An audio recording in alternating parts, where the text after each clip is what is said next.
Members of the jury, this plaintiff seeks damages in this action, claiming that the injuries received were due to the negligence of the defendant in the manner of the operation of his automobile. Those of you who are experienced as jurors know that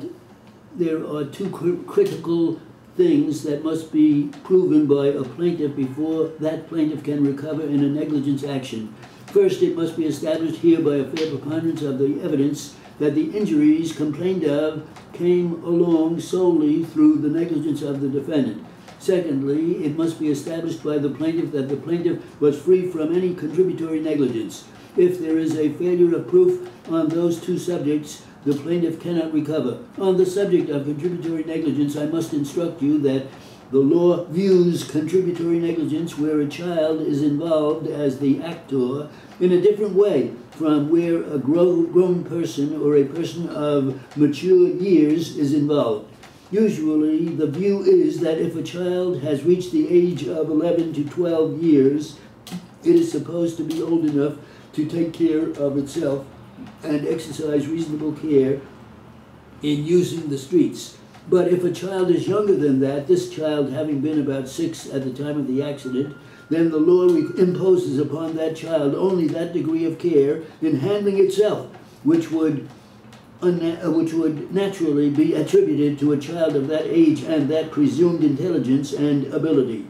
So you must picture in your mind that at the time of the injury, this child was an infant of 6 years of age and only required to exercise that degree of care that a child of that age could reasonably be expected to exercise in the circumstances.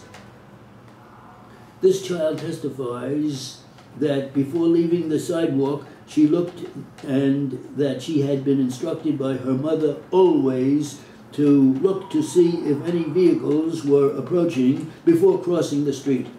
The law requires a person about to cross the roadway to look and see if there is any approaching vehicle, and if there is, either to stop and wait or to use reasonable care and judgment if he attempts to cross, because as a matter of law, it is not negligence for a person to cross a roadway even if a vehicle is approaching, provided, of course, that vehicle is at such a distance away and acting in such a way that it would be judged to be reasonably safe and prudent to cross. Those are the two things that the plaintiff has to establish: that she was free from contributory negligence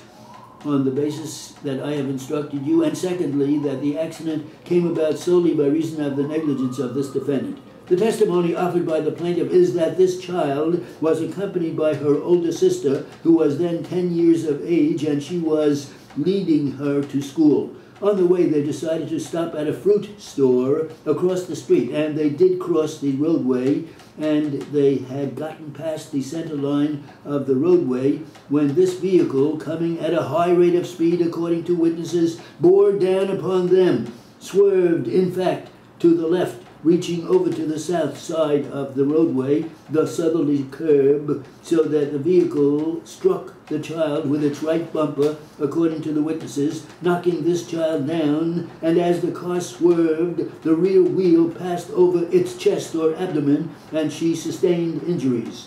Under the law, the obligation imposed upon a man operating an automobile in the streets of this city is that he is bound to keep a sharp lookout ahead and to observe if anything is in the roadway or crossing the roadway so that he can avoid hitting it. He is bound to travel at such a rate of speed that the machine is under control so that it necessarily can stop. If the neighborhood is one in which there are many people, he cannot go at the same rate of speed that he would be permitted to go if the sidewalks were entirely, absolutely clear of all pedestrians. He must, in other words, conduct himself according to the existing conditions at the time, and his negligence or lack of negligence must be determined according to his actions, with the surrounding circumstances taken into consideration. On the other hand, a person crossing the street is bound to use care and to look out for himself that he is not walking into moving traffic. The law imposes upon him the obligation of looking before he steps into the roadway, as I told you before, to see that a vehicle is approaching. In other words, the law on behalf of both parties is founded on common sense. And the way to measure that is on the facts established before you that you believe to be the facts. Did this man conduct himself as a reasonably prudent and careful man? If he did, and this is simply an accident for which he is not responsible, then of course he cannot be held liable for this accident. On the contrary, if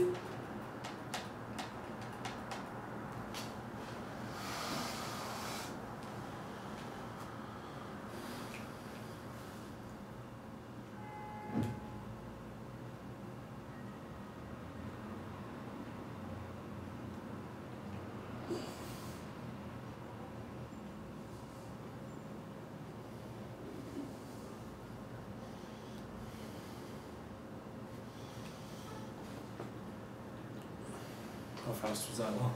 it was, let's see.